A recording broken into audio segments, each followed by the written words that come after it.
भिखारियों का ससुराल। अशरफी देवी चांदनी चौक में रहती है, जहां उनका 70 बरस पुराना पुश्तैनी मकान है। अशरफी का एक ही बेटा है, जिसका नाम है नितेश। नितेश की शादी अंजलि से हुई है। नितेश बचपन से ही पढ़ाई में होशियार था, इसलिए पढ़ाई पूरी करने के बाद उसकी अच्छी कंपनी में नौकरी भी लग गई। कुल मिलाकर ईश्वर की कृपा है और परिवार में सब कुछ कुशल मंगल है। अंजलि और नितेश के 2 प्यारे प्यारे बच्चे हैं, जिनका नाम है वंदित और रंजना, जो दिल्ली के ही अच्छे स्कूल में पढ़ाई करते हैं। अब आप सोच रहे होंगे, पुश्तैनी मकान है, छोटा सा परिवार है और पिता के व्यापार के अलावा बेटा भी अच्छी नौकरी करता है, तो जरूर परिवार में भरपूर सुख और समृद्धि छाई होगी। लेकिन क्या वाकई ऐसा है? क्योंकि कोई भी कहानी परफेक्ट तो कभी होती ही नहीं, है ना? हमारी कहानी लिखते समय भगवान ने सबके जीवन में कुछ न कुछ ट्विस्ट एंड टर्न तो बनाई ही है। तो चलिए जानते हैं आज की कहानी का ट्विस्ट क्या है। अशरफी देवी सिर्फ नाम की अशरफी है, लेकिन स्वभाव से एक नंबर की कंजूस मक्खी चूस औरत है। कंजूस ऐसी कि जेब में पैसा होने के बावजूद उनकी वही हालत है, चमड़ी जाए पर दमड़ी ना जाए। एक रोज, मम्मी जी 2 दिन हो गए घर में चाय नहीं बनी, आप चाय पत्ती लाकर क्यों नहीं देती? अरे चाय पत्ती खत्म हो गई है तो पड़ोसी के यहाँ से मांग ला, क्या बिगड़ जाएगा अगर थोड़ी बहुत चाय पत्ती इधर उधर से मांग लेगी तो? माँ जी ये कोई अच्छी बात है क्या? हम क्या भिखारी हैं? कभी चीनी मांगने पहुंच जाते हैं, कभी चाय पत्ती। अरे मोहल्ले में हमारी कोई इज्जत है कि नहीं? अरे चुप कर, पता है मुझे कौन से रजवाड़े की राजकुमारी है तू। मैं अभी तो सुबह सुभद्रा बहन के यहाँ जाकर चाय पी कर आई, मेरी रात तो नहीं कटी। अब तुझे चाय पीनी है तो अपनी चाय का इंतजाम खुद कर ले, मेरा दिमाग मत चाट। मैंने तुझे रास्ता बता दिया, अब उस रास्ते पर चलना है या नहीं चलना तेरी मर्जी। पता नहीं कैसे मंदगढ़ के खानदान में शादी हो गई मेरी।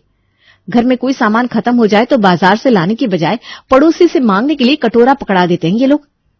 इससे तो अच्छा किसी गरीब घर में मेरी शादी हो जाती, कम से कम गरीब लोगों में गैरत तो होती है। ये तो बस नाम की अमीर है और गैरत के नाम पर इनके पास कुछ है ही नहीं। बहू अंजलि आज बहुत गुस्से में थी, क्योंकि आज महीने की 25 तारीख थी। 22 तारीख को ही घर में चीनी खत्म हो गई थी और उसके बाद जब उसने सासू मां को चीनी लाने के लिए कहा तो उन्होंने कटोरी थमाकर उसे मिसेस गुप्ता के घर का रास्ता दिखा दिया। बेचारी मरती क्या न करती। चीनी तो मिसेस गुप्ता के यहाँ से मांग लाई थी, लेकिन 3 दिन बाद आज जब चाय पत्ती खत्म हुई और एक बार फिर से पत्ती मांगने के लिए माँ जी ने उससे कहा, तब तो बहू के गुस्से का ज्वालामुखी फटना ही था। शाम के समय सुनते हैं, अरे मैं पूछती हूँ क्या फायदा आपकी नौकरी का? कहने को लाखों रुपए के पैकेज पर नौकरी कर रहे हैं आप, और हालत हमारी रास्ते के चलते भिखारी से भी बढ़कर है। पता नहीं किस मनहूस घड़ी में आपके घर में लग्न हुआ था मेरा। अंजलि मैं भी तुम्हें पढ़ी लिखी समझदार औरत समझता था, लेकिन हरकत तो तुम भी अनपढ़ गवार वाली ही कर रही हो ना। तुम्हें समझ में नहीं आता। पूरा दिन पति काम से थक कर लौटा है और तुम आते ही अपनी सास बहू की पंचायत लेकर बैठ जाती हो। अरे कम से कम चैन से 1 गिलास पानी तो पिला दिया करो।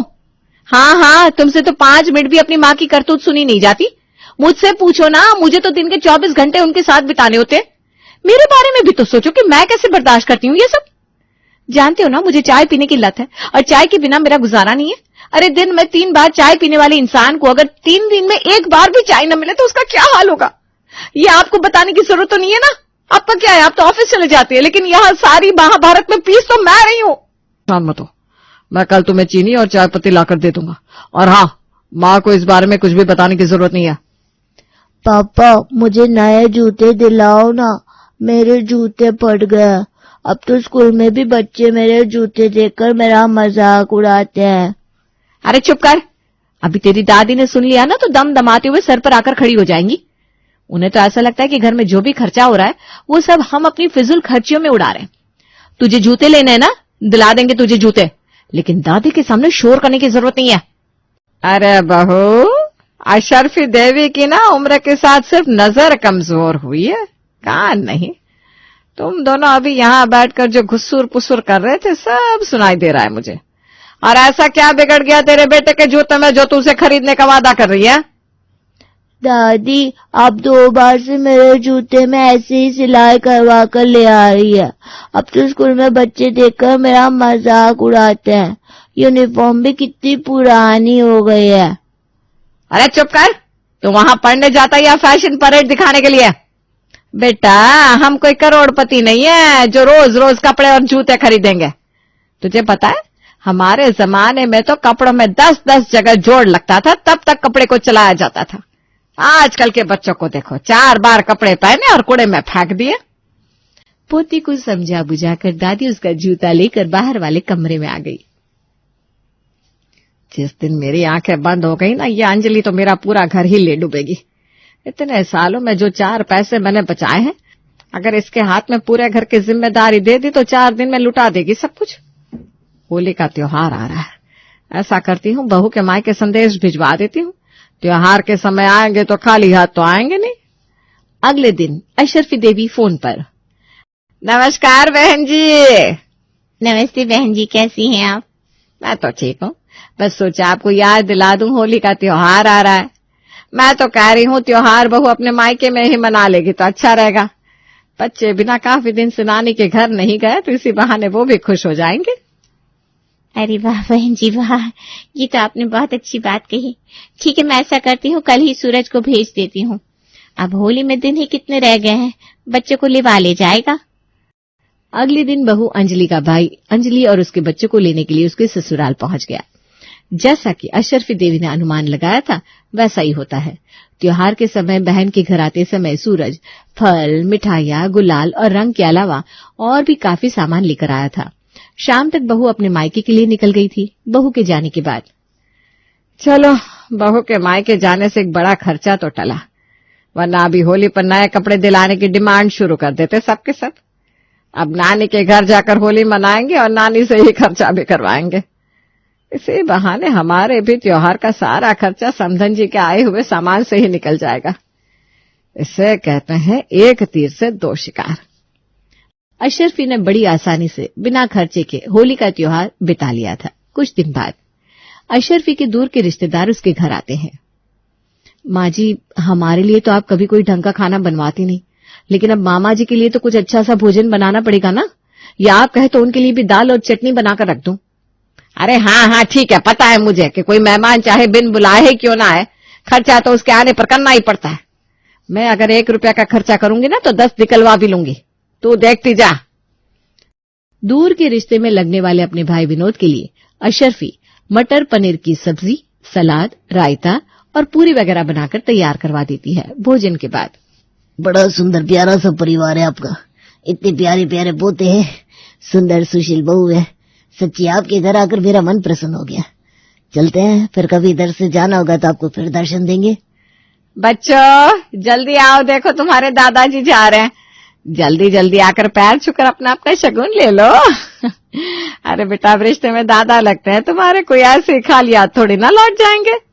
दादा का नाम सुनते ही दोनों बच्चे दौड़ते हुए आते हैं और मामा जी के पैर छूने लगते हैं। वैसे तो पहली बार घर आओ तो बच्चों के लिए कपड़ा देना चाहिए, लेकिन चलो कोई बात नहीं, अब अचानक से आए हो, कहाँ बाजार में कपड़े लेते घूमेंगे। आप तो बस 1100 बच्चों के हाथ पर रख दीजिए। वैसे ना आजकल 1100 में बच्चों के कपड़े नहीं आते, लेकिन फिर भी मेहमानों से कोई 2-4 हजार थोड़ी ना लेता है। अरे शगुन के 1100 ही बस होते हैं। हाँ। अशरफी की बात सुनकर बेचारे मामा जी ठगे से रह जाते हैं और शर्मिंदा होकर दोनों बच्चों के हाथ में 1100 रुपए निकाल कर रख देते हैं।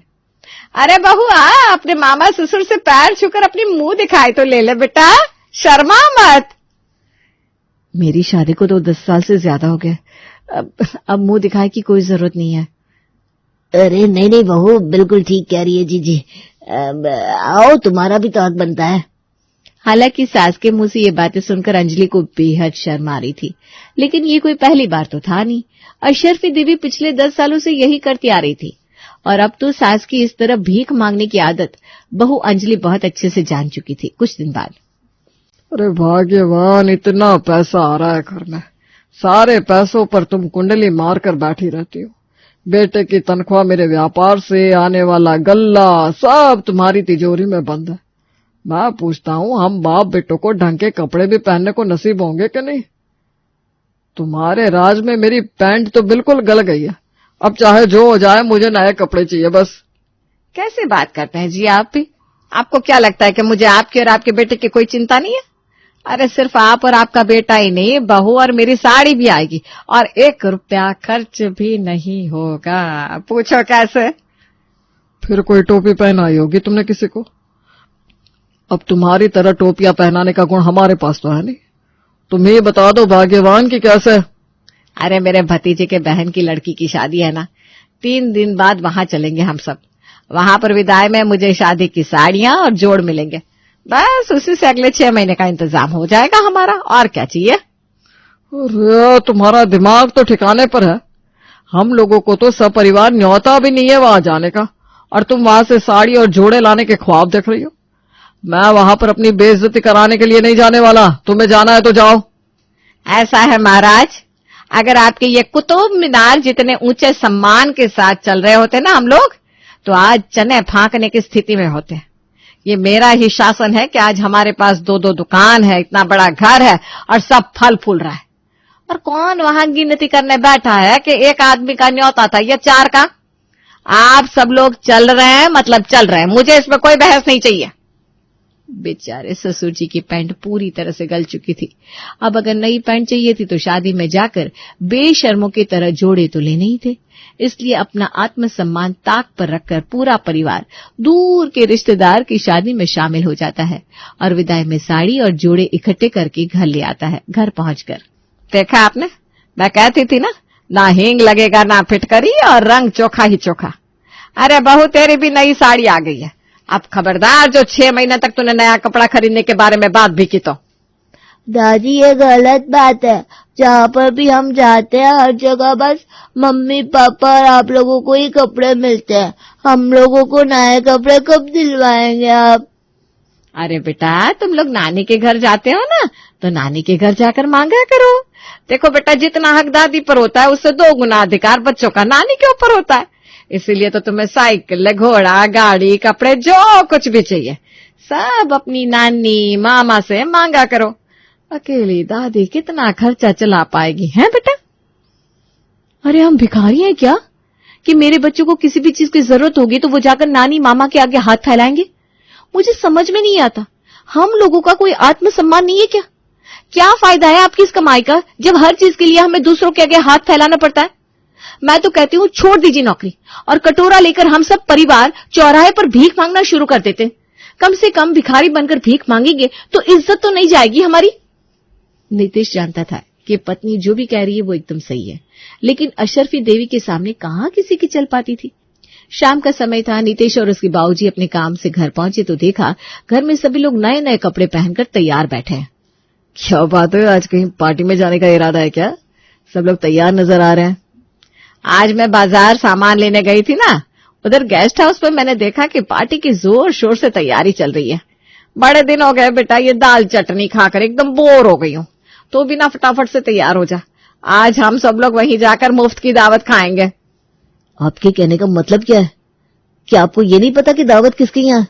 और तब भी आप बेगानी शादी में गेस्ट बनकर सिर्फ खाने के लिए जा रही हैं। बचपन से ही तुम्हें ऐसी ही शादियों में खाना खिलाकर लाती रही हूँ ना, तो आज ऐसी कौन सी विशेष बात हो गई जो तो इतना नाटक कर रहा है? अब मैं छोटा बच्चा नहीं रहा हूं माँ कि कहीं भी सूट बूट पहनाकर आप मुझे खाना खिला लेंगे। मैं ऐसे मुफ्त की दावत उड़ाने के लिए नहीं जाने वाला। मैं घर में बैठकर दाल रोटी ही खा लूंगा। बेटा अभी इतना बड़ा भी नहीं हुआ है तो चलता है कि नहीं?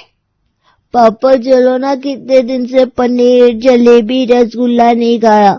मेरा तो केक खाने का भी बहुत मन कर रहा है।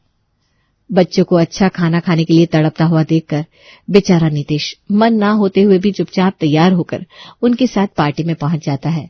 पार्टी में पहुंचकर सभी लोग खाना खा रहे थे, तभी एक आदमी उनके पास आकर खड़ा हो जाता है। माताजी माफ कीजिए, लेकिन मैंने आपको पहचाना नहीं। अरे हम लड़की वालों की तरफ से है ना, इसलिए आपने हमें नहीं पहचाना होगा। क्या कहा? लड़की वालों की तरफ से? अरे वो जो लड़की की माँ है ना, उसकी बुआ की मासी हूँ मैं। झूठ बोलते शर्म नहीं आती आप लोगों को? शक्ल से तो इज्जतदार लोग लगते हैं, लेकिन इस तरह की छोटी हरकत करते हुए शर्म आनी चाहिए आपको।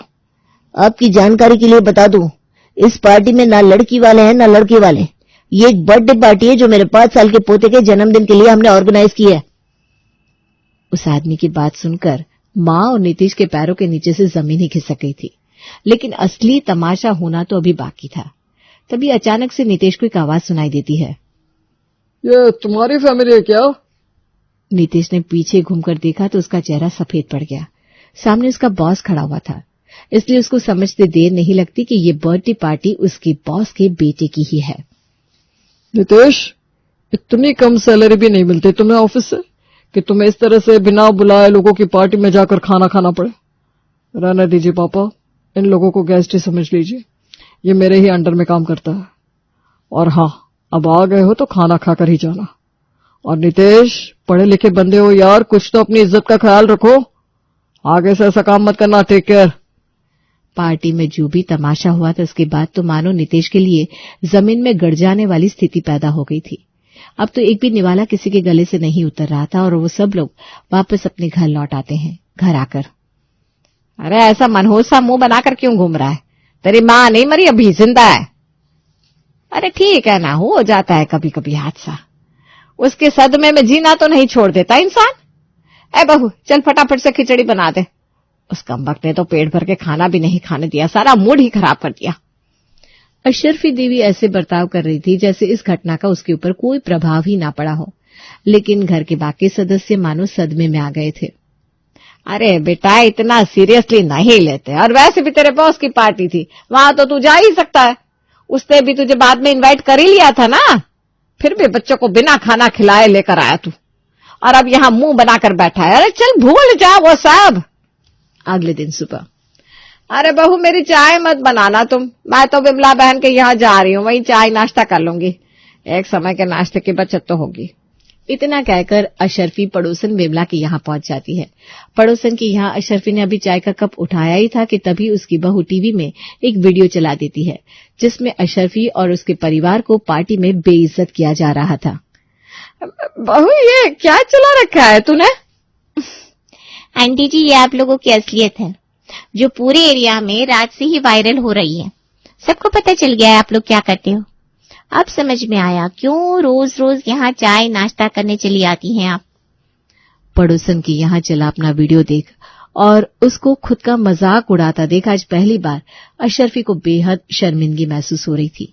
घर जाकर अशरफी बहू और बेटे को विमला के यहाँ हुई सारी घटना बताने लगती है। क्यों माँ, हो गई तसल्ली या अभी भी कुछ बाकी रह गया है? सालों से कमाई हुई इज्जत मिट्टी में मिला दी आपने। मुझे तो समझ में नहीं आता कि मैं ऑफिस में किस मुंह से सबका सामना करूंगा। अब तो लगता है नौकरी ही छोड़नी पड़ेगी और ये मोहल्ला भी, तब जाकर नजर उठाकर चल पाएंगे। बेटे नितेश की बात वाकई बिल्कुल सच थी।